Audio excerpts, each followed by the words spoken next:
আপনি আমি তো মাসে একটা মাস রোজা রাখি, বছরে রমজান মাহে রমাদান রোজা রাখি। আল্লাহ রাসূলের সাহাবারা বলেন আমাদের নবী যখন রোজা রাখেন আমরা পেরেশান হয়ে যাই। রমজান মাস আমাদের জন্য একটা মাস, আমাদের নবীর জন্য কি দুটো মাস। শাওয়ালের চাঁদ আসলে নবীর রোজা ছাড়তেন। রজব মেরাজ থেকে ফিরে এলেন নবী, শাবান এলো নবী রোজা রাখা শুরু করলেন। শাবান রমজান 2 মাস কন্টিনিউ।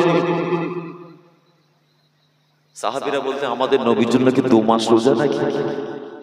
এত গুরুত্ব দিতেন আল্লাহর নবী এই শাবান মাসটায়, যে মাসটা এখন তো রানিং শেষ হয়নি, তাই তো এখনো চালু আছে এই মুতাবাররাক মাস। এত মুতাবাররাক। আম্মা জান আয়েশা সিদ্দিকা রাদিয়াল্লাহু তাআলা আনহা